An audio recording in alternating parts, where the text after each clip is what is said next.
So let's continue. इस lecture से हम एक नया चैप्टर, नया टॉपिक शुरू करने जा रहे हैं जो फिजिक्स के सिलेबस के पॉइंट ऑफ व्यू से बहुत ज्यादा इंपॉर्टेंट माना जाता है। आप किसी भी लेवल ऑफ एग्जामिनेशंस को कंसिडर करें, ये जो चैप्टर है जो भी हम शुरू करेंगे, ये किसी भी एग्जामिनेशन का मानो जैसे काइंड ऑफ कंपलसरी यूनिट है, कंपलसरी सेक्शन बनता है। चाहे आप बोर्ड्स के लिए इसे देखें या कोई भी कॉम्पिटिटिव एग्जामिनेशन आप अपीयर करें या कहीं भी कोई एलिमेंट्री फिजिक्स की जब बात की जाती है तो इस चैप्टर पर जरूर डिस्कशन होता है। अब ये कौन सा चैप्टर है, क्या नाम है इसका? So let's begin. In today's class we are going to start with electromagnetic induction. बहुत ही इंपॉर्टेंट यूनिट है। एक्चुअली ये दो चैप्टर्स हैं, दो यूनिट्स होंगे यहाँ पे एसोसिएटेड, ये कह लीजिए या लिंक्ड कह लीजिए। इसके बाद हम फॉरन एसी सर्किट्स ऐसा एक चैप्टर कंटिन्यू करेंगे। इन माय ओपिनियन ये दोनों एक ही होने चाहिए, एक सिंगल यूनिट बना करके ये रखने चाहिए, लेकिन अब टेक्स्ट बुक में इसको दो अलग तरीके से डिवाइड करके रखा गया है। तो चाहे आप डिवाइड करें या ना करें, हमें पढ़ना तो पूरा है, वन वे और अदर वे हम इसको दो यूनिट्स बना के पढ़ रहे हैं। ठीक, क्या है ये इलेक्ट्रोमैग्नेटिक इंडक्शन और क्यों ये इतना ज्यादा इंपॉर्टेंट है? आगे आने वाली पूरी सीरीज ऑफ लेक्चर में हर एक बात पर हम बहुत डिटेल में, बहुत गहराई से इस पर डिस्कशन करेंगे और हर एक एस्पेक्ट को अच्छे तरीके से समझने की कोशिश करेंगे।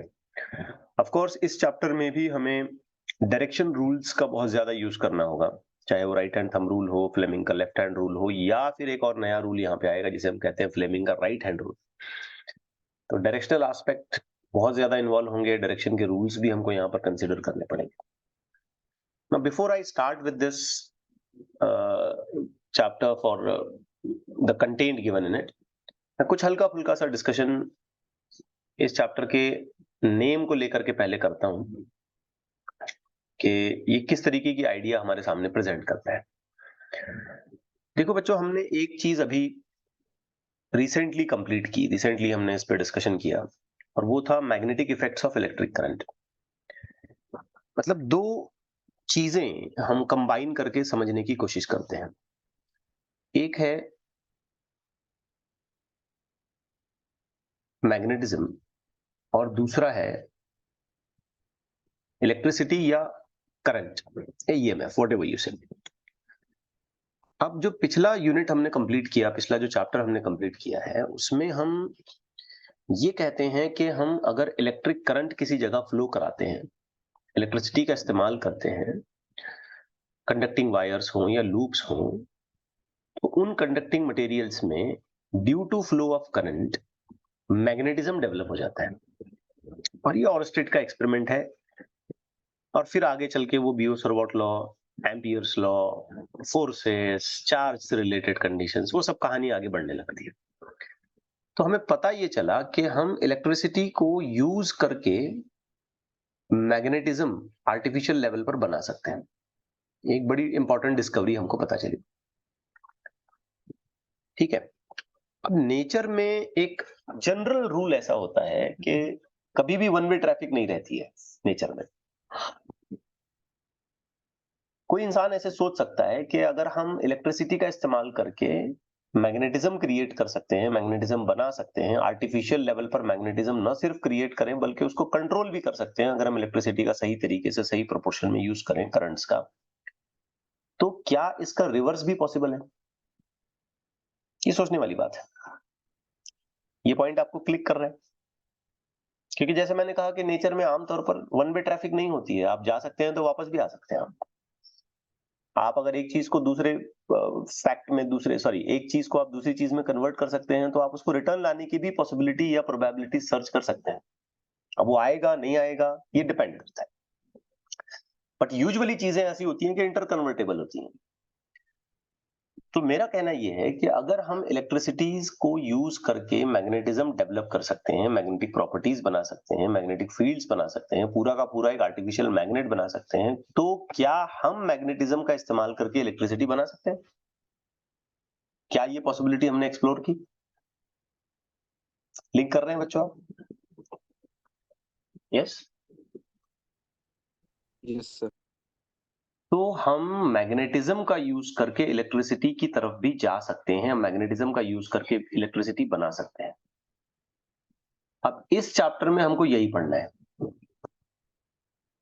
जैसे पिछले यूनिट में हमने पढ़ा use of electricity to develop magnetism, अब इस चैप्टर में हम देखेंगे मैग्नेटिज्म के थ्रू या मैग्नेटिज्म का यूज करके, मैग्नेटिक प्रॉपर्टीज का इस्तेमाल करके हम इलेक्ट्रिसिटी बनाने की कोशिश करें। तभी देखें हमने इस चैप्टर में ना ऐसे 3 अलग अलग नामों को जोड़ा है। इलेक्ट्रो यानी कि ये इलेक्ट्रिसिटी को रिजेंबल करता है, इलेक्ट्रिसिटी को रेफर करता है। मैग्नेटिक मैग्नेटिज्म को रेफर करता है। और इंड्यूस करना, बनाना, जनरेट करना, पैदा करना, ठीक है, क्रिएट करना, कुछ हद तक ऐसे समझ लें, मीनिंग वाइज समझने की कोशिश करें तो। बट यहाँ पे हम किस चीज का इस्तेमाल करेंगे? कॉज कौन है यहाँ पे? Yes, what is the cause? बोल रहे हैं आप? I just want to listen it. What is the cause here? Magnetism. Magnetism is the cause. And what is the result here? Electricity is the result. ठीक है, and induction means creation. पिछले unit में electricity was the cause and magnetism was the result. इस chapter में देख रहे हैं हम magnetism is the cause and electricity is the result. So we will be using magnetic properties, controlling the magnetic properties to induce, ठीक है, we control magnetic properties to induce what? Electric effects, electricity, voltages, current, you में से। शायद मैं बहुत slow चल रहा हूं और एक बात मैंने 2-3 बार रिपीट कर दी ताकि एक बैकग्राउंड आपको समझ में आए। एनीवेज, हमको बहुत सारी चीजें इस चैप्टर में कवर करनी है, बहुत सारी चीजें, बहुत डिटेल में भी जाना है। आज का लेक्चर तो काफी इंट्रोडक्टरी रहेगा, एक फाउंडेशन के तौर पर।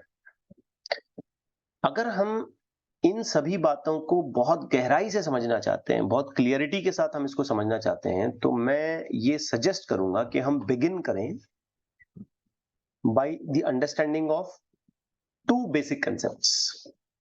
हालांकि ये दोनों कंसेप्ट्स हम कुछ हद तक जानते हैं, लेकिन फिर भी मैं ऐसे बिगिन करना चाहता हूं, ठीक है। डायरेक्टली मैं यहाँ पे लॉज पर नहीं आना चाहता हूँ, सीधे आपके सामने कोई इक्वेशन वगैरह नहीं रखूंगा। मैं बहुत बेसिक सी 2 बातें पहले आपको समझाना चाहता हूँ और फिर उसके बाद हम आगे बढ़ेंगे। इसमें पहला कंसेप्ट जो मैं यहाँ पे रिवाइज करना चाहता हूँ, कह लीजिए, या इंट्रोड्यूस करना चाहता हूँ, वो है एरिया वेक्टर। क्योंकि अगर हम इन चीजों को अच्छे से समझना चाहते हैं तो हमें पहले कुछ बेसिक बातें क्लियर करनी पड़ेगी। नाउ एरिया वेक्टर क्या है? देखिए, आमतौर पर एरिया हमारे लिए एक स्केलर होता है। हम यूजुअली एरिया को स्केलर की तरह देखते हैं, लेकिन मैग्नेटिक और इलेक्ट्रिक प्रॉपर्टीज को डिस्कस करते वक्त हम कई बार एरिया को एज अ वेक्टर ट्रीट करते हैं। अब वो किस हिसाब से करते हैं, let me explain. Suppose for example हमारे पास एक एरिया है जो कुछ इस तरीके से बनाया हुआ है, लाइक दिस। लेट्स से कि इसका जो मैग्नीट्यूड है, आप एज पर ज्योमेट्री कैलकुलेट कर ले, लेंथ इनटू ब्रेड्थ। तो वैसे भी तो ये एक स्केलर क्वांटिटी है, देखा जाए तो एरिया बस सरफेस का साइज बता रहा है हमको कि कितना है। लेकिन अगर हम इस एरिया पर एक परपेंडिकुलर वेक्टर बना दें, ये यूं परपेंडिकुलर वेक्टर बना दें, और इस वेक्टर की जो लेंथ है वो इस एरिया के मैग्नीट्यूड के हिसाब से बनाएं, तो ये जो वेक्टर हमने बनाया है, जो गिवन एरिया पर हमेशा नॉर्मल होता है या परपेंडिकुलर होता है, और इस वेक्टर की जो मैग्नीट्यूड होगी, जो लेंथ होगा, वो इस एरिया के साइज के हिसाब से चॉइस किया जाए, तो इसी चीज को हम कहते हैं बच्चों एरिया वेक्टर। अब देखिए, अगर मैं इसी एरिया को बेटा ऐसे होल्ड करूं, like this, same area, length into breadth, magnitude same है, लेकिन बच्चों इसका जो वेक्टर जाएगा वो ऊपर जाएगा। तो इन दोनों बातों में बहुत फर्क है। अगर हम ये वेक्टर यहां यूज न करें तो हमारे लिए ये एरिया और ये एरिया तो सेम ही हो गया। इसको भी हम लेंथ इनटू ब्रेड्थ बोलेंगे, इसको भी हम लेंथ इनटू ब्रेड्थ बोलेंगे, एज पर कैलकुलेशन जो नंबर बनेगा वो बनेगा। लेकिन अगर हम इसे एरिया वेक्टर की तरह जब ट्रीट करेंगे तो इन दोनों में बहुत फर्क है, काफी डिफरेंस है इन दोनों में। बात समझ आ रही है बच्चों? Yes sir. So area vector एक ऐसा वेक्टर होगा जो किसी भी गिवन एरिया पर नॉर्मली बनाया जाएगा, नॉर्मली। अब जैसे हमारे पास कोई एक आर्बिट्री सा एरिया है, मान लो रैंडम शेप्ड मैंने कोई एक एरिया निकाल लिया, यूं यूं दिख रहा है आपको, तो इस पर आने वाला एरिया वेक्टर हम ऐसे निकालेंगे। इस एरिया को हम कह सकते हैं डीएस एज अ वेक्टर। ठीक है, अगर हम कहते हैं कि भाई ये डीएस एरिया है तो इसका वेक्टर ऐसे बनेगा। बट सपोज हमारे पास इसी तरीके का एक वेक्टर है, सॉरी एरिया है, लेकिन जो साइज में काफी कम है, तो इस पर आने वाला वेक्टर भी इसके सरफेस पर नॉर्मल आएगा, लेकिन आप देखेंगे कि ये जो वेक्टर बन रहा है इसकी लेंथ काफी कम हो जाएगी।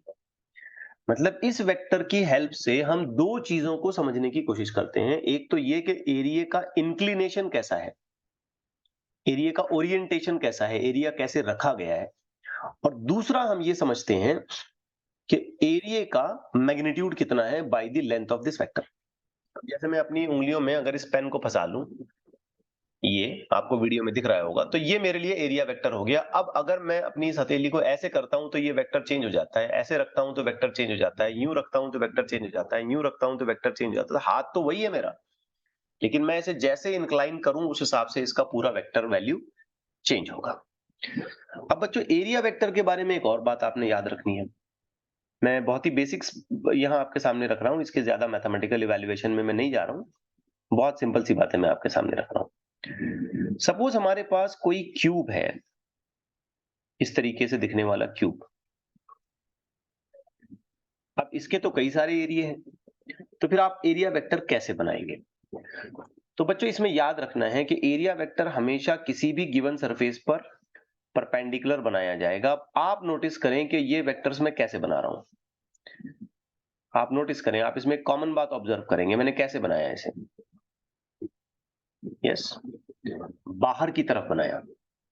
अब देखो बेटा, ये जो एरिया है इसका मैग्नीट्यूड और ये पीछे वाला सरफेस है इसका मैग्नीट्यूड वो तो सेम है। तो मैं एरिया वेक्टर ऐसा एक डायरेक्शन में नहीं बना रहा हूं, मैं हमेशा एरिया वेक्टर बॉडी पर बाहर की तरफ बनाऊंगा। सरफेस पर बॉडी जो हमारे है उससे उसके सरफेस से बाहर की तरफ वेक्टर बनाया जाएगा, ना कि अंदर की तरफ। आप सोच सकते हैं ना ऐसा, चलो भाई एरिया बाहर क्यों लें, अंदर लें, इसको भी अंदर लें, इसको भी अंदर लें, इसको भी, ऐसा नहीं। कहां बनाना है हमें उसे? आउटसाइड। अब जैसे एक आर्बिट्री बॉडी अगर हमारे पास है, आप इमेजिन कर सकते हैं। अब इस आर्बिट्री बॉडी पर हमने एक छोटा सा एरिया मान लीजिए किसी जगह पर चॉइस कर लिया, ये यूं। अब हमको इसका एरिया वेक्टर बनाना है, तो इसका एरिया वेक्टर हम अंदर की तरफ नहीं बनाएंगे बल्कि बाहर की तरफ बनाएंगे, और हमेशा सरफेस ऑफ चॉइस पर परपेंडिकुलर बनाएंगे। क्लियर हो रही है बच्चों बात? Yes sir. यस। चलिए अब थोड़ा और आगे जाते हैं। तो एरिया वेक्टर आई होप आपको दिमाग में बैठ गया। थोड़ा और आगे जाते हैं, मैग्नेटिक फ्लक्स। ये हमारे लिए गेम चेंजिंग कंसेप्ट है। हालांकि हम इसे मैग्नेटिज्म में पढ़ते हैं, 11th में भी देखा हमने, 12th में भी थोड़ा सा हिस्सा हमने इसका कवर करना है, लेकिन फिर भी मैं यहां पर इस चीज को रिवाइज करके ही आगे बढ़ना चाहता हूं। मैग्नेटिक फ्लक्स क्या है भाई? मैग्नेटिक फ्लक्स, आप इस चैप्टर के नाम पे दोबारा आए। मैंने अभी अभी ये कहा कि magnetic effects of electric current, इस चैप्टर में हम इलेक्ट्रिसिटी का यूज करके मैग्नेटिज्म डेवलप कर रहे हैं। कॉज हमारी इलेक्ट्रिसिटी है, इलेक्ट्रिक करंट है, और रिजल्ट हमारा मैग्नेटिज्म है। अब इस चैप्टर में जो हम देखने वाले हैं वो ये है कि हम कुछ मैग्नेटिक प्रॉपर्टीज को इस्तेमाल करेंगे, कुछ मैग्नेटिक प्रॉपर्टीज को वैरी करेंगे, यूज करेंगे, और उसका यूज करके हम इंड्यूस करेंगे, बनाएंगे, प्रोड्यूस करेंगे, जनरेट करेंगे क्या चीज? इलेक्ट्रिसिटी। तो एक क्वेश्चन यहां बड़ा ही लॉजिकल बनता है कि सर मैग्नेटिज्म की तो कई सारी प्रॉपर्टीज हैं, डाइपोल मोमेंट है, फील्ड लाइंस हैं, पोटेंशियल्स हैं, मैग्नेटिक इंडक्शन खुद है, फ्लक्स है, तो आप इन सब में से कौन सी प्रॉपर्टी का इस्तेमाल करने वाले हैं, किस चीज को रिलेट करने वाले हैं जिसका इस्तेमाल करके आप इलेक्ट्रिसिटी क्रिएट करें? तो बेटा वो है मैग्नेटिक फ्लक्स। हम जो इलेक्ट्रिसिटी की क्रिएशन की यहां पर या इंडक्शन की जो हम बात कर रहे हैं वो magnetic flux as a source, as a cause हम इस्तेमाल करेंगे। ठीक है, तो हमें पहले तो ये पिक्चर क्लियर होना चाहिए कि भाई मैग्नेटिक फ्लक्स है क्या। तो लेट्स टेक अ मैग्नेट। अब आप चाहे आर्टिफिशियल मैग्नेट यहां लें, या फिर आप यहाँ पे कोई बार मैग्नेट जो नेचुरली बनाया गया है वो लें, वट एवर यू विश, आप जैसा चाहें वैसे ले लें। हम जानते हैं बेटा कि इसके पोल्स होंगे साउथ और नॉर्थ, और इन पोल्स में से हमेशा मैग्नेटिक लाइंस ऑफ फोर्सेस जो हैं ऐसी बाहर आती होंगी, करेक्ट है? Several magnetic lines of forces जो हैं ऐसी बाहर आएंगी। अब ये मैग्नेटिक लाइंस ऑफ फोर्सेस अपने हिसाब से अपनी जर्नी, अपना जो पाथ है ये कंप्लीट कर करके कहां एंड करेंगी ये? यस, साउथ साउथ पे। में। south pole. And within the magnet, these lines will travel from south to north, and there will be definitely a magnetic dipole moment. तो पता ये चला कि बहुत सारी मैग्नेटिक लाइंस ऑफ फोर्स किसी मैग्नेटिक फील्ड में निकल रही होती हैं, या जाकर के साउथ पोल पर वो एंड कर रही होगी। In magnetic lines of forces के सामने अगर हम कोई एरिया पकड़ लें, कोई एरिया होल्ड कर लें, जैसे ये बहुत सारी लाइंस, इनफाइनाइट लाइंस निकल रही है, अब इसके सामने बेटा मैं एक एरिया होल्ड कर लेता हूं, तो जाहिर बात है इस एरिया में से कुछ लाइंस ऑफ फोर्सेस पास होंगी, हो सकता है, और कुछ ना भी हों। जैसे यहां से कुछ लाइंस इस एरिया के अंदर घुस रही हैं, और कुछ लाइंस ऐसी हैं जो इस एरिया को क्रॉस नहीं कर रही हैं, they are just going moving outside the region of that particular area.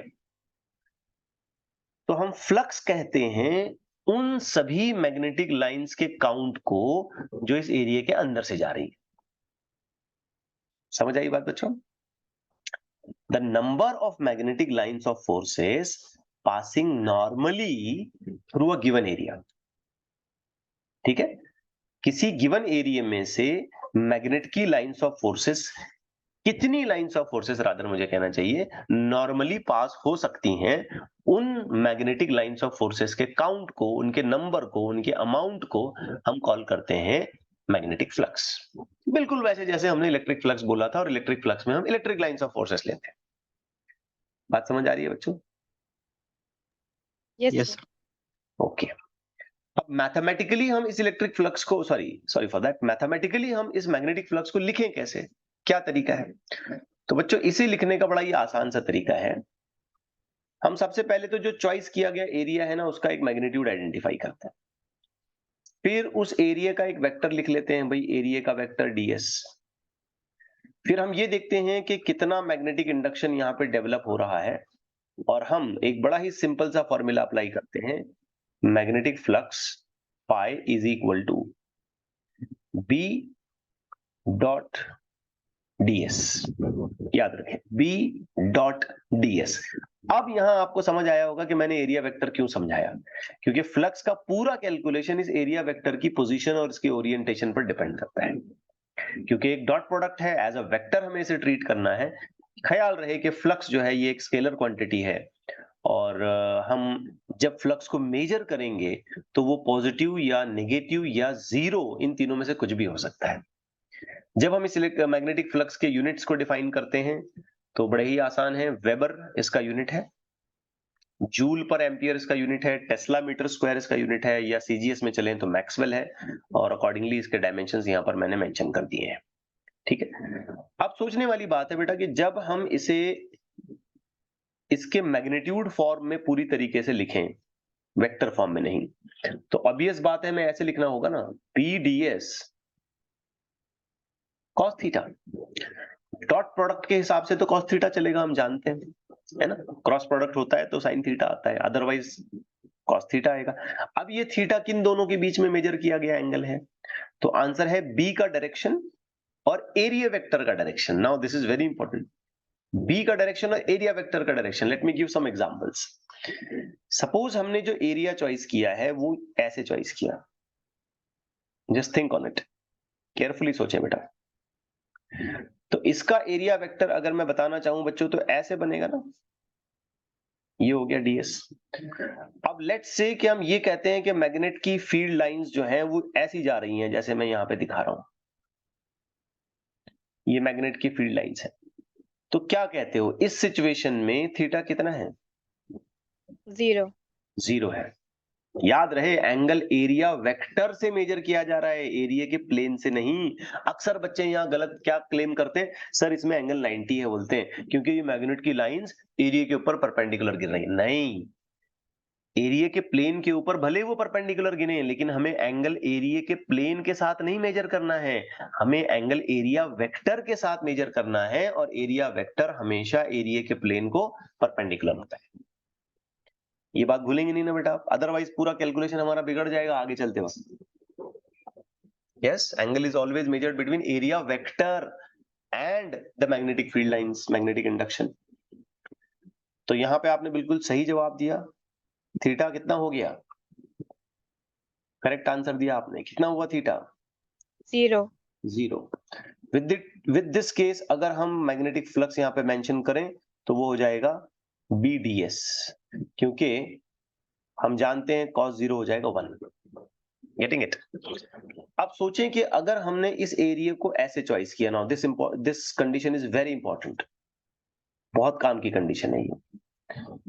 And the area vector I have to draw will appear something like this, correct है?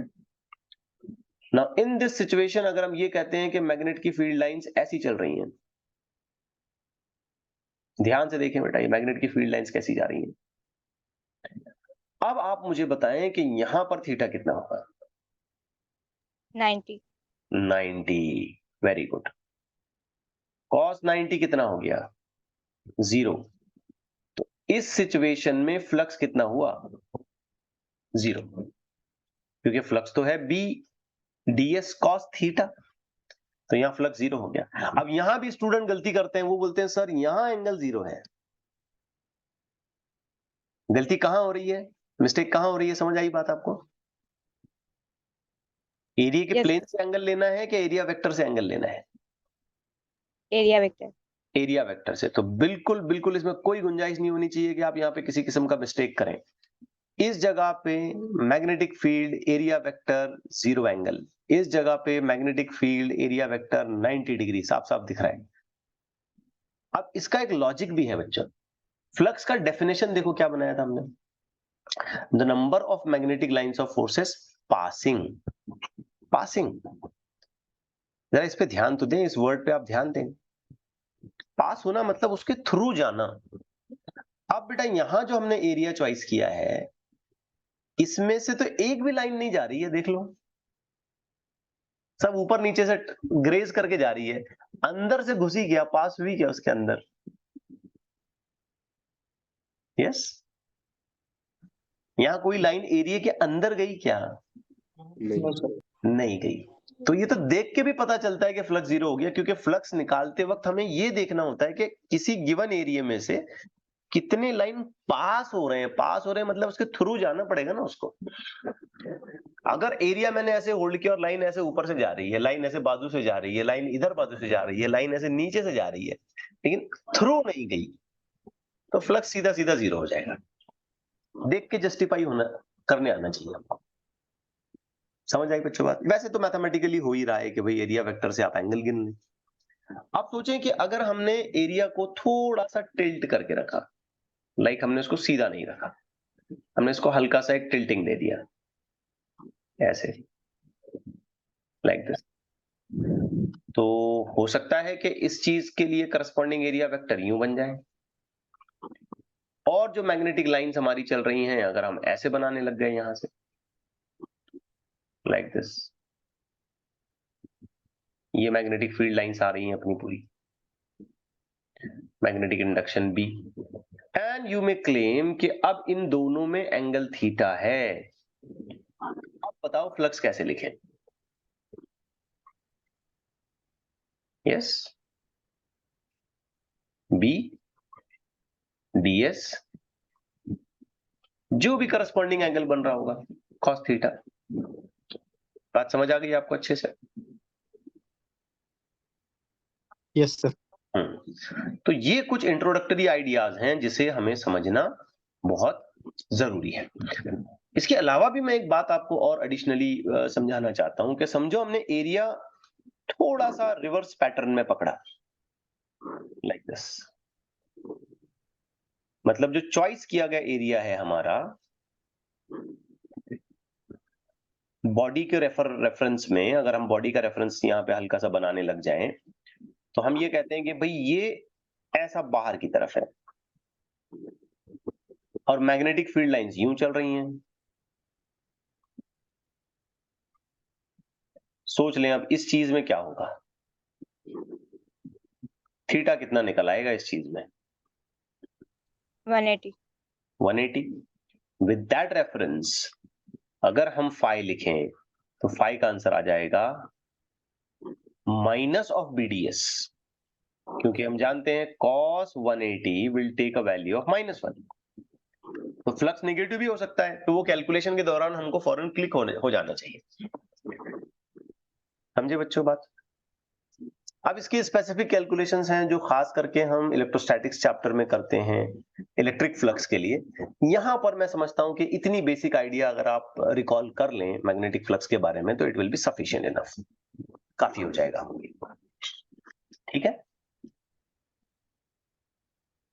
बेसिक बातें क्लियर हो गई। दो बातें मैंने आपको बताई, एरिया वेक्टर, मैग्नेटिक फ्लक्स, दोनों चीजें क्लियर हो गई। Just answer me quickly so that I can continue with the chapter now. Yes sir. Yes, sir. अब आते हैं मेन चैप्टर पे।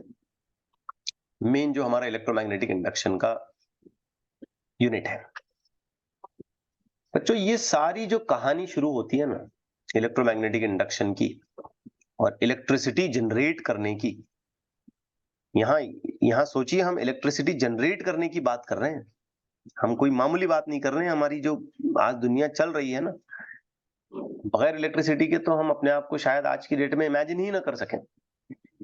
ये जो सारी कहानी शुरू होती है ये एक एक्सपेरिमेंट से है, बहुत ही बेसिक और बहुत ही सिंपल सा एक्सपेरिमेंट है। आप शायद क्लास 10th में भी इसको कुछ हद तक पढ़ चुके हैं, और वो है फैराडेज एक्सपेरिमेंट। अच्छा, किसी का माइक ऑन है तो थोड़ा डिस्टरबेंस हो रहा है, जरा माइक को आप अपने ऑफ रखें। यस, तो एक बहुत ही सिंपल सा और बेसिक सा एक्सपेरिमेंट जिससे ये सारी कहानी शुरू होती है, और वो है फैराडेज एक्सपेरिमेंट। फैराडे ये साइंटिस्ट का नाम है, बहुत बड़े साइंटिस्ट हैं। इन्होंने कुछ ऐसा इन्वेंशन किया जिससे मैं समझता हूं दुनिया की पूरी जो मॉडर्न साइंस वाला जो सारा मामला आज हम देखते हैं ना, वो सब यहीं से आया। क्योंकि इलेक्ट्रिसिटी अगर ना होती तो रिसर्च पूरी ठपी पड़ जाती, चाहे वो बायोलॉजी में करें, आप केमिस्ट्री में करें, फिजिक्स में करें, स्पेस साइंस में करें, हर चीज में इलेक्ट्रिसिटी के बिना पे तो कुछ होता ही नहीं। तो ये सारी कहानी जैसे मैं कह रहा हूं ना कि एक एक्सपेरिमेंट से शुरू होती है, और आप सरप्राइज कर जाएंगे, आप चौंकेंगे कि ये एक्सपेरिमेंट मतलब इतना सिंपल एक्सपेरिमेंट है, तो घर बैठे करने वाला एक्सपेरिमेंट है, और इससे इतना बड़ा रिवोल्यूशन। यस, अक्सर ऐसा ही होता है। बहुत बड़ी चीज जो है ना, बहुत बड़ी चीज वो एकदम सिंपल होती है, उसकी शुरुआत बड़ी सिंपल होती है, बिल्कुल आसानी से हमको चीजें समझ में आती। वेल, द बिगिनिंग जिसको कहते हैं ना, वो बड़ी आसान होती है, बड़ी बड़ी डिस्कवरीज की। पहला जो एक्सपेरिमेंट इन्होंने परफॉर्म किया, उस एक्सपेरिमेंट को हम कहते हैं coil and magnet experiment. Coil and magnet scheme के हिसाब से मैं आपको बताऊं, स्कीम के इस एक्सपेरिमेंट की स्कीम क्या थी। बड़ा सिंपल सा स्कीम है, एक सीधा साधा कॉइल, कुछ भी नहीं है इस कॉइल में, एक सिंगल वायर आप कनेक्ट करो, कॉइल बनाओ उसका, चाहे सर्कुलर बनाओ, चाहे रेक्टेंगुलर लूप बनाओ, कैसा भी लूप, आप कोई भी शेप ले लो, कोई प्रॉब्लम नहीं है, और उसके साथ जोड़ दो गैल्वेनोमीटर। आप खास इस बात को यहां नोटिस करें कि इस अरेंजमेंट में कोई पावर सोर्स, कोई करंट का सोर्स, कोई वोल्टेज का सोर्स, कोई बैटरी, कोई सप्लाई लाइन, कुछ नहीं जुड़ा है। बिल्कुल खाली सीधा साधा कॉइल, खाली सा कॉइल, कॉपर की वायर ले ली, सीधा कॉइल बना दिया, और गैल्वेनोमीटर बस उसमें हमने लगाया। अब गैल्वेनोमीटर लगाने का इंटेंशन डिटेक्शन के पॉइंट ऑफ व्यू से है कि भाई अंदर कुछ करंट आता है क्या, अगर आता है तो कितना आ रहा है, मींस ज्यादा है या कम है। दूसरा इसका एक्सपेरिमेंट की रिक्वायरमेंट एक मैग्नेट ले लो, बार मैग्नेट ले लो, कोई भी साधा सा। आप किसी साइंस स्टेशनरीज की दुकान में जाएंगे तो आपको मैग्नेट मिल जाएगा, कॉइल मिल जाएगी। अब बस करना इतना है कि कॉइल पकड़े, कॉइल के सामने मैग्नेट पकड़े। ये देखिए वीडियो में देखें, ये कॉइल, मेरा हाथ कॉइल है, ये मैग्नेट है। बस इस मैग्नेट को आपने कॉइल के नजदीक लाना है, दूर ले जाना है, नजदीक लाना है, दूर ले जाना है। You can even pass it through and bring it back, pass it through and bring it back. Means you are making the motion of magnet. Magnet का आप मोशन कर रहे हो, चाहे आप कॉइल के नजदीक लेके जाएं, दूर लेके जाएं, या इसके थ्रू पास करें, या थ्रू पास करके वापस से पीछे ले जाएं। अब जैसे ये टास्क परफॉर्म हुआ, देखा जाए तो ये कुछ भी नहीं है, टाइम पास वाला टास्क है। अगर देखा जाए तो मतलब सोचा जाए तो कुछ काम धंधा नहीं है, ऐसे मैग्नेट लेके बस उसको नजदीक ले जा रहे हो, दूर ले जा रहे हो, नजदीक ले जा रहे हो, कुछ भी नहीं कर रहे आप। तो फैराडे ने ये ऑब्जर्व किया कि जैसे ही हम ऐसा करते हैं, मोशन ऑफ द मैग्नेट करते हैं, तो इसमें तो करंट का डिटेक्शन हो जाता है, पॉइंटर हिलने लगता है। पॉइंटर हिल रहा है यहाँ पे।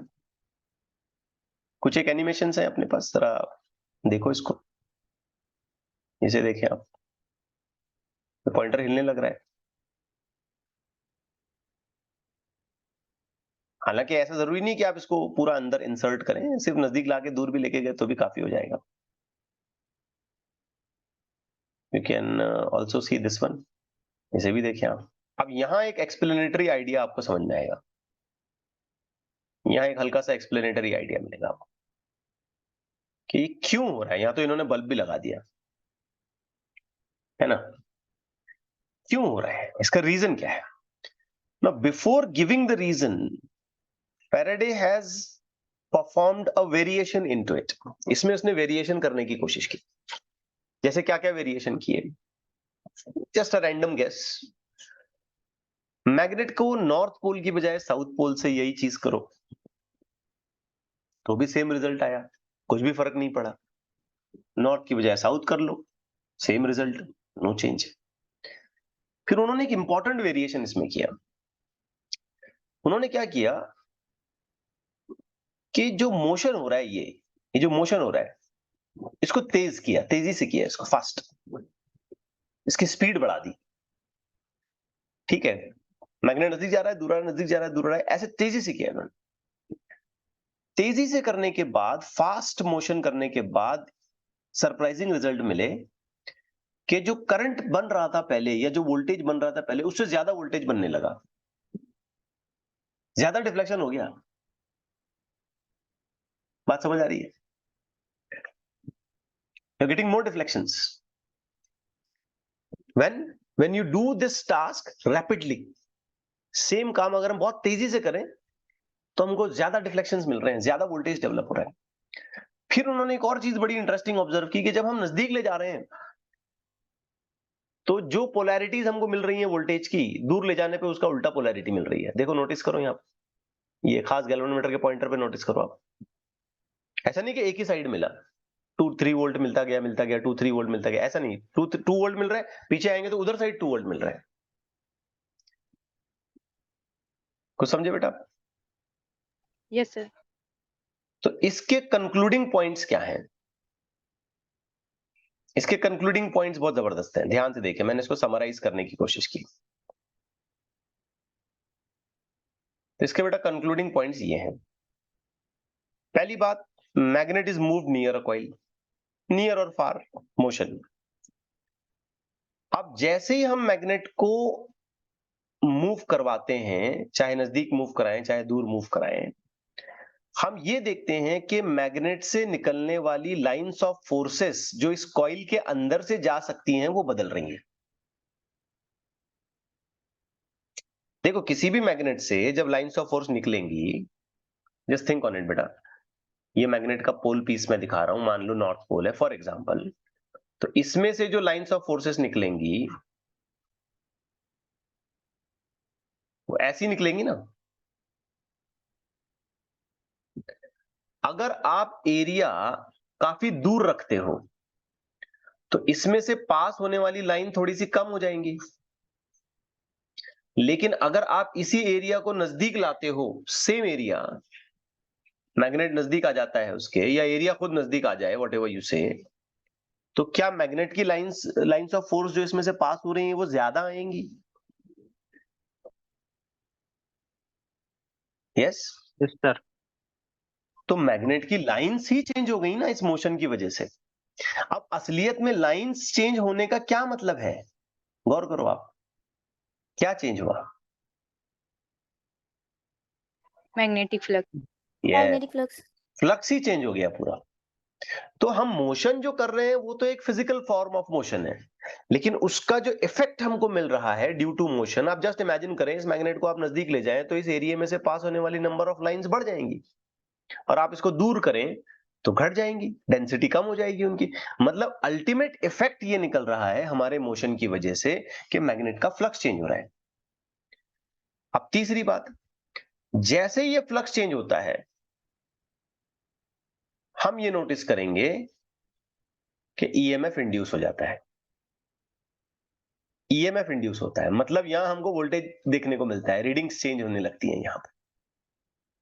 अब ये एक नेचुरल फिनोमेना है,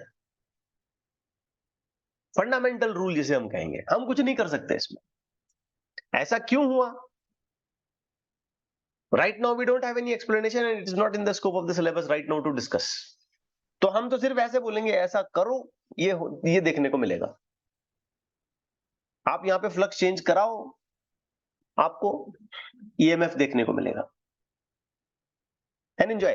That's it. No other things. अब जो लास्ट पार्ट मैंने यहां पे बोला था आपको कि अगर हमने रैपिड मोशन कराया, तेजी से मूव कराया मैग्नेट को, फास्ट, तो जो फ्लक्स का चेंज है वो भी रैपिड होगा। मेरे सेंटेंस की तरफ ध्यान दो, मैंने ये नहीं कहा कि फ्लक्स का चेंज ज्यादा होगा, the flux change is more, मैंने ऐसे नहीं बोला। मैंने बोला फ्लक्स का चेंज रैपिड होगा। मतलब इंपॉर्टेंट क्या है, ज्यादा फ्लक्स चेंज करना क्या फास्ट फ्लक्स चेंज करना?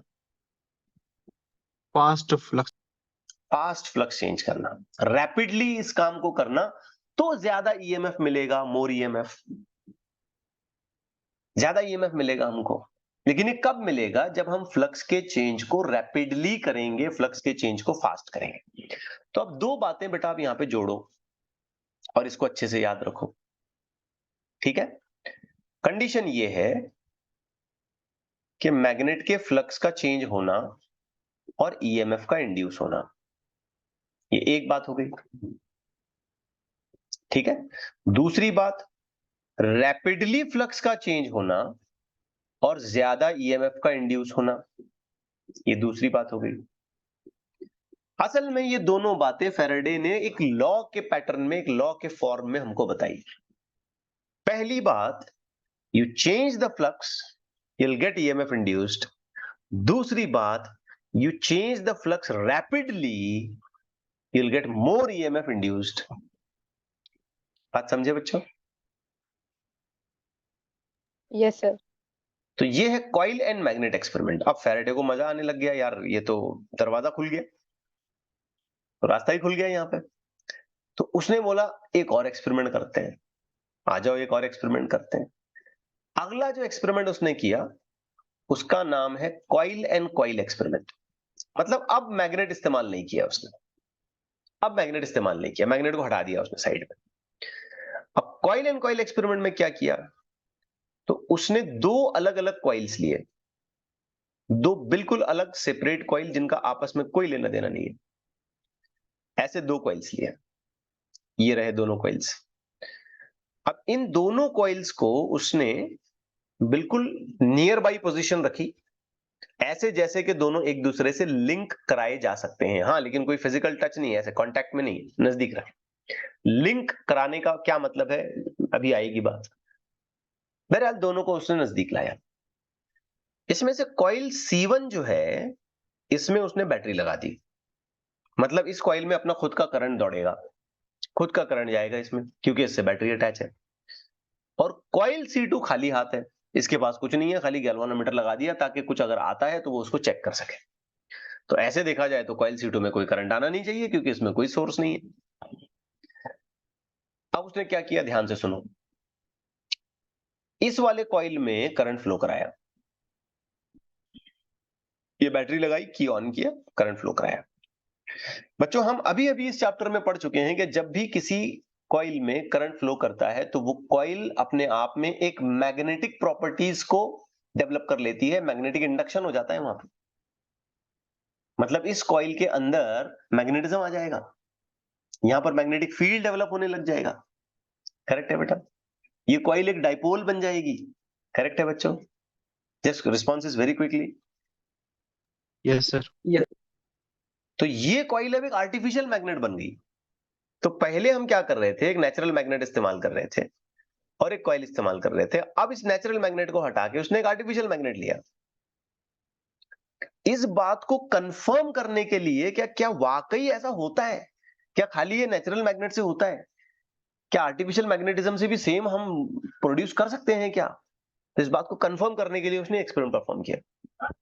अब सोचो, इस कॉइल के अंदर हमने करंट फ्लो कराया, इसमें मैग्नेटिज्म आया, इसका मैग्नेटिज्म क्या बाजू वाले कॉइल के ऊपर भी गिरेगा, लाइंस उसमें से भी।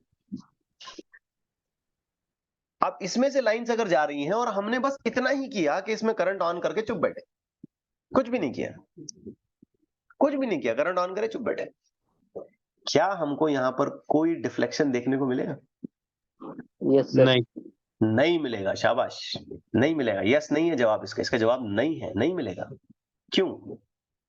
क्योंकि अगर हम इसमें करंट ऑन करके, कॉइल C1 में करंट ऑन करके चुप बैठ गए, तो इसमें कांस्टेंट करंट दौड़ रहा है। अगर इसमें कांस्टेंट करंट दौड़ रहा है तो इसका सीधा मतलब है कि इसका मैग्नेटिक फील्ड भी कांस्टेंट है। यस और no? Yes sir. Constant magnetic field क्या करेगा? कांस्टेंट फ्लक्स बनाएगा। और कांस्टेंट फ्लक्स कोई ईएमएफ को इंड्यूस नहीं करता है। आपको क्या करना है? फ्लक्स को चेंज करना है।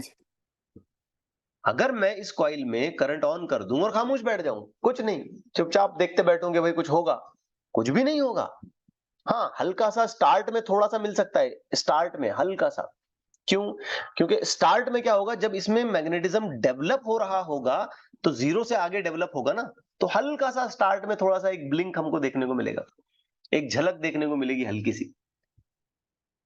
क्योंकि स्टार्ट में इसमें मैग्नेटिज्म जीरो ऑनवर्ड्स डेवलप होगा तो हल्का सा फ्लक्स बढ़ेगा, वो बढ़ा हुआ फ्लक्स इसको मिलेगा, और इसमें फ्लक्स हल्का सा बढ़ा हुआ जब मिल रहा है तो थोड़ा सा ईएमएफ इसमें भी आ जाएगा। लेकिन उसके बाद तो करंट कांस्टेंट है, करंट कांस्टेंट है तो मैग्नेटिक फील्ड कांस्टेंट है, मैग्नेटिक फील्ड कांस्टेंट है तो फ्लक्स कांस्टेंट है, कांस्टेंट फ्लक्स है, कुछ नहीं होता।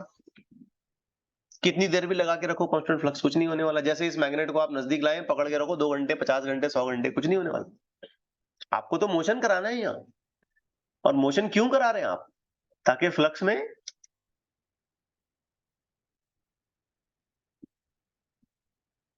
क्या चेंज हो सके, चेंजेस आए। तो हमने यहाँ क्या करना है? कॉइल एंड कॉइल एक्सपेरिमेंट में करना क्या है? ये की ऑन करके खामोश बैठना है? क्या करना है? हमने ये करना है यहाँ पे कि इस की को ऑन ऑफ टैपिंग करते रहना है, बंद चालू बंद चालू बंद चालू करना है इसको। जब हम इस की को on off on off on off on off on off on off on off tapping करेंगे तो इसमें डेवलप होने वाला मैग्नेटिक फील्ड लगातार कम ज्यादा कम ज्यादा कम ज्यादा कम ज्यादा चेंज होता जाएगा। जब इसका मैग्नेटिक फील्ड कंटिन्यूअसली चेंज होगा तो इसका फ्लक्स भी चेंज होगा। जो फ्लक्स लिंक होगा, बाजू वाले कॉइल में से भी जाएंगे ना लाइंस, तो इसका लिंक्ड फ्लक्स चेंज होने की वजह से ईएमएफ इसमें भी इंड्यूस होगा।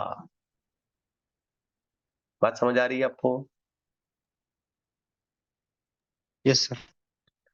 अब मैं आपसे एक छोटा सा सवाल करता हूं। मैं चाहता हूं कि मुझे ज्यादा ईएमएफ मिले, क्या करें? I want more EMF. बोलो।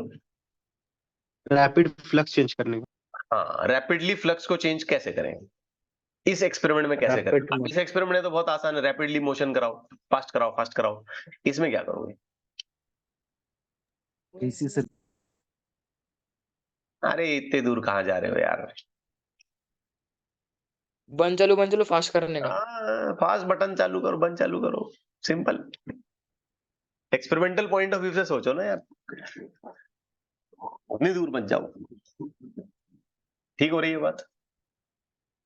अब वैसे तुमने जो बोला वो भी सही है, एसी सर्किट लगाओ। अभी आगे आएगा एसी वेसी ये सब, तो मैं फौरन ही उस पर बात नहीं करना चाहता। अच्छा, इसकी खासियत देखिए तुमने क्या है।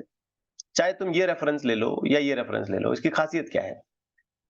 जो वोल्टेज यहाँ पे हमको मिल रहा है वो खुद भी फ्लक्चुएट हो रहा है, कांस्टेंट नहीं मिल रहा। देखो ना, वो खुद भी अल्टरनेटिंग मिल रहा है, कभी इधर कभी उधर, कभी इधर कभी उधर, कभी इधर कभी उधर। है कि नहीं मजेदार? तो ये खुद एसी है, अल्टरनेटिंग है ये खुद, कभी पॉजिटिव कभी नेगेटिव, कभी पॉजिटिव कभी नेगेटिव। समझे नहीं समझे? Yes sir. पक्की बात एकदम? यस। अब जो बातें फैराडे ने हमको बताई, जो भी एक्सपेरिमेंटल कंडीशन, उसको हम उसके लॉज के फॉर्म में एक्सप्रेस कर सकते हैं। जैसे देखो मैंने यहाँ पे इसका एक इमेज बनाया है, देखो जरा ध्यान से इसको भी। वही चीजें हैं जो मैं अभी आपके सामने रख रहा था। ये कॉइल में एक्चुअल मैग्नेटिक फील्ड चेंज हो रहा है, वो गिर रहा है हमारे एक्सपेरिमेंटल कॉइल पर, और उसमें फिर हमको रिफ्लेक्शंस देखने को मिल रहे हैं। और वो भी खास आप नोट करो, कभी पॉजिटिव कभी नेगेटिव, कभी पॉजिटिव कभी नेगेटिव। और ये हमने बटन बंद चालू करना है यहाँ पे, दिखा? ये बटन बंद हो गया, अब चालू हो गया, फिर बंद किया, फिर चालू किया। अब इसको तेजी से करो, फ्लक्स भी तेजी से चेंज होगा। फ्लक्स चेंज तेजी से होगा तो ईएमएफ भी ज्यादा मिलेगा। ऑफ कोर्स चालू होते टाइम पे एक डायरेक्शन में आएगा, तो बंद होते टाइम पे दूसरी डायरेक्शन में आएगा, तो ये लगातार फ्लक्चुएट करेगा। ठीक हो गई बात? पूछो। यस। अब मैं इस Yes, बात sir. पे था कि फैराडे ने हमें जो भी बताया, उसने उसे एक लॉ के फॉर्म में हमारे सामने रखा। क्या है वो लॉज? फैराडे के दोनों लॉज। पहला law, when there is a change in magnetic flux associated with the coil and EMF is induced in the coil। तो ये जो मैंने पहली बात आपको बताई, फ्लक्स चेंज करो EMF इंड्यूस होगा। आसान एकदम। when there is a change in the magnetic flux associated with the coil and EMF is induced in the coil, याद करें, ऐसे ही लिखना है इसको। सेकंड लॉ ये वाला, आप फ्लक्स के चेंज को अगर रैपिडली करेंगे तो आपको ईएमएफ का इंडक्शन ये भी ज्यादा मिलेगा, मोर ईएमएफ इंड्यूस्ड। तो कैसे कहा इसने? The magnitude of induced EMF is directly proportional to the rate of change of magnetic flux. बात समझे बच्चों? Rate of change of magnetic flux, ये स्टेटमेंट क्लियर हुआ बेटा आपको? रेट का Yes, मतलब sir. यहाँ पे आपने उसको तेजी से करना है। अब फैराडे ने जो दोनों बातें बताई, let me just put it here. इन दोनों बातों को अगर मैं एक साथ आपके सामने रखूं, तो उसने कहा कि जो भी ईएमएफ इंड्यूस होगा वो डायरेक्टली प्रोपोर्शनल होगा rate of change of flux d phi by d t. So simple. Getting it right? और ये हो गया आपका इंड्यूस्ड ईएमएफ ई, इसे स्मॉल ई से बताया जाता है। यहां पर वोल्टेज का वी नहीं लिखते हैं हम, क्योंकि ये एक यूनिक फेनोमेना हमारे सामने आया, तो हम इसे कन्वेंशनल टर्मिनोलॉजी में एक्सप्रेस न करते हुए कुछ अलग टर्मिनोलॉजी इस्तेमाल करेंगे। ई लिखेंगे हम ईएमएफ को यहाँ पे, वो भी small E. Getting it? Yes, sir. अब अगर हम ये प्रोपोर्शनैलिटी हटाना चाहें, तो हम कहेंगे यार ये प्रोपोर्शनैलिटी हटा दो, इसकी जगह पे कुछ कांस्टेंट लाओ। तो ये हमने लाया कांस्टेंट, ये इक्वेशन हो गई d phi by d t. ठीक है? अब यूजुअली जब हम कांस्टेंट की तहकीक करते हैं, कांस्टेंट को चेक करते हैं कि भाई ये कांस्टेंट की जगह पे क्या आना चाहिए, 2 पाई 4 पाई म्यू नॉट एप्सिलॉन नॉट, क्या आना चाहिए? तो हम देखते हैं किसी चीज की जरूरत नहीं है यहाँ पे, कुछ नहीं, कुछ भी नहीं। मैग्नेट का मोशन कराओ ईएमएफ आएगा, कॉइल के अंदर करंट चेंज कराओ ईएमएफ आएगा, बाकी कोई पैरामीटर डिपेंड नहीं कर रहा है। एल्यूमिनियम की कॉइल लो, कॉपर की कॉइल लो, कुछ भी करो तुम, वैसे ही हो रहा है मामला। कुछ भी दूसरे की जरूरत नहीं है यहाँ पे। तो हम बोलते हैं फिलहाल किसी कांस्टेंट की जरूरत नहीं है, कांस्टेंट 1 है अपना, खत्म। कोई दूसरा नंबर, कोई 4 पाई 2 पाई एप्सिलॉन म्यू नॉट, कुछ नहीं, कुछ नहीं, कुछ नहीं, कुछ नहीं, खत्म। तो फैराडे का लॉ हो गया complete, d phi by d t is equal to d phi by d t. Getting it right? Yes. Yes, sir. अब ख्याल रहे कि ये जो फाई है ना, ये अपने हिसाब से अलग अलग इक्वेशंस को कैरी करता है। जैसे देखो, हम इस बात को मैं आपको अभी समझा दूं। ये जो फाई का फैक्टर है हमने कैसे लिखा था? बीडीएस लिखा था, याद करो। यस। तो किसी गिवन सिचुएशन में इस फाई को हम ऐसे लिख सकते हैं, N A B cos theta. अब आप बोलेंगे सर ये एन कहां से लाए, ए क्या है, बी क्या है, ये सब क्या है? बेटा आंसर सिंपल है, बी मैग्नेटिक इंडक्शन है। क्लियर हो गई बात? ए वो एरिया है कॉइल का जिसके अंदर से आपने फ्लक्स काउंट करना है। जैसे अब ये कॉइल ले लें आप, तो इसका एरिया बी, अब इस कॉइल की वजह से डेवलप होने वाला मैग्नेटिक इंडक्शन, अब इसका बी तो कुछ जानते हैं ना आप, mu not I upon 2R by formula जो भी आएगा इसका मैग्नेटिक इंडक्शन। ए मतलब वो एरिया जिसके थ्रू हम फ्लक्स को काउंट कर रहे हैं, फ्लक्स को गिन रहे हैं। एन मतलब इस कॉइल के नंबर ऑफ टर्न्स, अगर हमने नंबर ऑफ टर्न्स बढ़ा दिए तो हमारा फायदा है, ज्यादा फ्लक्स मिलेगा हमको, और ज्यादा फ्लक्स मिलने से हमको ज्यादा ईएमएफ मिल सकता है। बात समझ रहे हैं? At last theta, what is theta, can you tell me? Yes, anyone?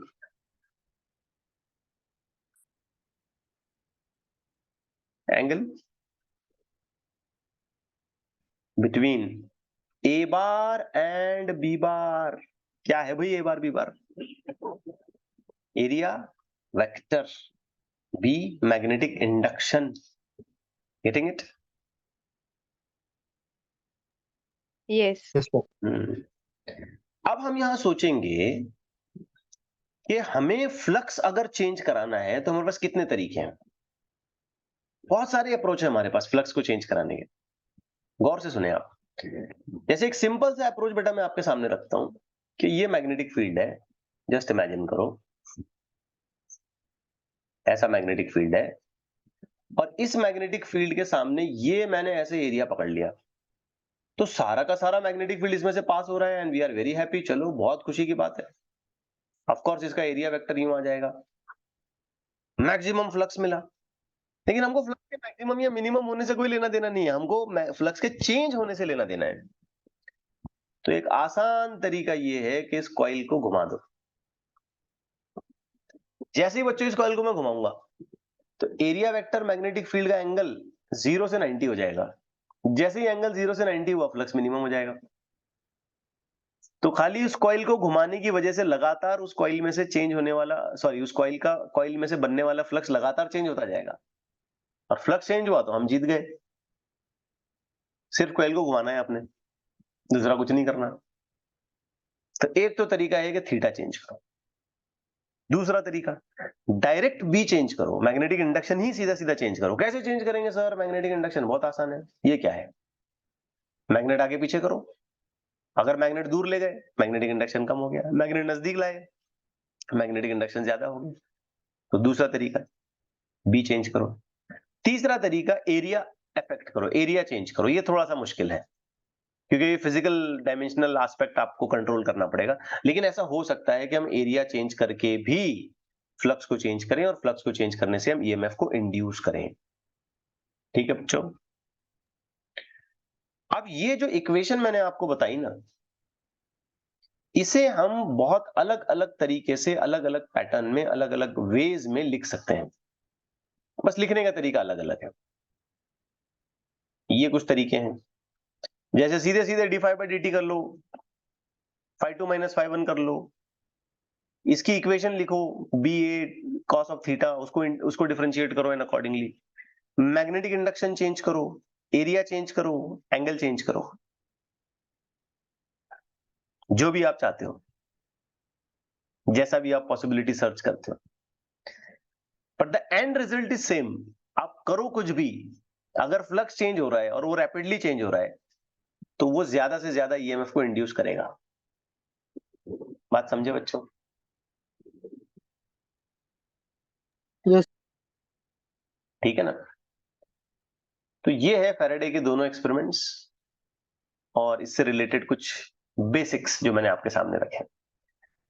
Now we just want to close this lecture, but उससे पहले मैं एक सिंपल सा क्वेश्चन आपके सामने रखता हूं, एक या दो आप शायद फौरन कर लें, कुछ भी टाइम नहीं लगेगा शायद, इस स्टेज पर तो हमको कुछ टाइम नहीं लगना चाहिए। तेजी से बताएं अभी, बिना टाइम खराब करे। मैग्नेटिक फ्लक्स ऐसे दिया हुआ है मिली वेबर, 1 सेकंड में कितना ईएमएफ इंड्यूस होगा, और करंट कितना जाएगा बोल रहा है अगर रेजिस्टेंस है तो बड़ी सिंपल बात है बच्चों। ई क्या है? d5/dt। ये फाइ की इक्वेशन है, कहानी खत्म करो, डिफरेंशिएट करो इसको, बोलो। 12t - 7 +7 +7 खत्म। हमको कितने टाइम पे निकालना है ये? 1 सेकंड पर। 1 सेकंड। 12 + 7 19 milli volt. इसलिए मिली वोल्ट क्योंकि ये मिली वेबर था, बाकी और कुछ नहीं। तो हम चाहे तो कह सकते हैं कि E is equal to 19 into 10⁻³ volt. अब हमको निकालना है रेजिस्टेंस। ये रेजिस्टेंस कैसे निकालेंगे? सॉरी, हमको निकालना है करंट। तो ये करंट कैसे निकालेंगे बेटा? तो ध्यान से सुन, ये फॉर्मूला भी काम में आएगा। ठीक हो गया? Ohm's law. अरे भाई, जब करंट आ रहा है, जब ईएमएफ डेवलप हो रहा है, तो इलेक्ट्रिकल लॉज तो पूरे लगेंगे उस पे।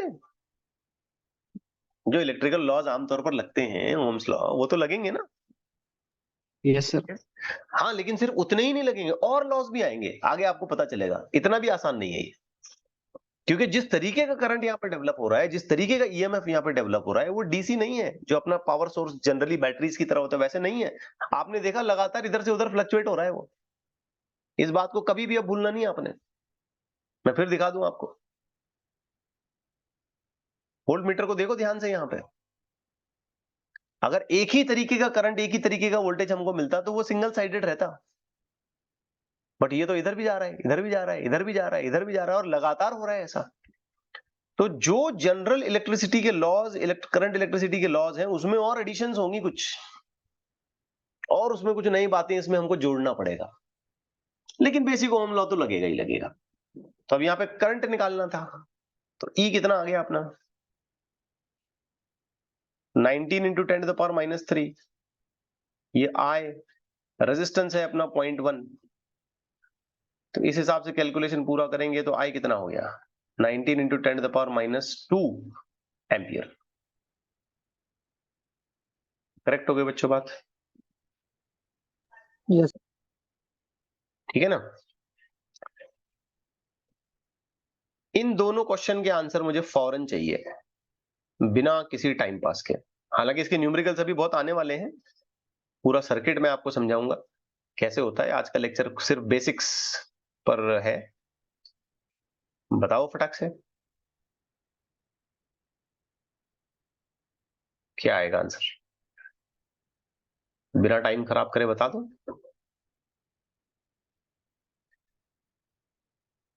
क्वेश्चन 6 में क्या आंसर आएगा? 0। शाबाश, 0। क्यों 0? Constant magnetic field. Magnetic field. Constant magnetic field. एक और रीजन भी है, क्या कहते हो? इसमें फ्लक्स ही नहीं बनेगा बेटा। सोच के देख, इसमें फ्लक्स बनेगा क्या? मैग्नेट की लाइन कॉइल के थ्रू गई क्या? समझाया हूं मैंने ये, अभी अभी समझाया 15-20 मिनट पहले। लाइन कॉइल के ऊपर से जा रही है, ऐसी ऐसे कॉइल के ऊपर से जा रही है। फ्लक्स तो तब बनता जब कॉइल के थ्रू लाइन जाती, मैग्नेटिक फील्ड अंदर घुसता। मैग्नेटिक फील्ड अंदर घुसा ही नहीं तो फ्लक्स बनने का सवाल ही नहीं पैदा होता इसमें। अब ये एक डिफिकल्टी, और ऊपर से तो कांस्टेंट रखा तुमने, मतलब कोई चांस नहीं है ईएमएफ का। अच्छा, यहां क्या होगा? क्वेश्चन नंबर 7 में बताओ, तेजी से बताओ। बिल्कुल सही, 0। क्यों? कौन? कांस्टेंट। हालांकि इसमें फ्लक्स 0 नहीं है, फ्लक्स तो मैक्सिमम है इसमें। इनफैक्ट अगर मैं फ्लक्स का कैलकुलेशन करूंगा तो ये BA है, समझ रहे हैं ना? एरिया वेक्टर और मैग्नेटिक फील्ड दोनों पर पैरेलल हो गए हैं। एरिया वेक्टर भी ऐसा ही आएगा इसका, क्या कहते हो? प्लेन को परपेंडिकुलर रहता है एरिया वेक्टर, गलती मत करना प्लीज। समझे नहीं समझे? Yes sir. लेकिन फिर भी तुम बोल रहे हो कि E 0 है, ईएमएफ इंड्यूस 0 है, क्यों? कांस्टेंट भी। फील्ड कांस्टेंट है, क्योंकि हमारा इंटेंशन कैसा तो भी करके मैग्नेटिक फ्लक्स चेंज करना है, और वो नहीं हो रहा है। चलो, ये 2 क्वेश्चन आपके होमवर्क में रहेंगे, दोनों क्वेश्चन आप होमवर्क में कर लो।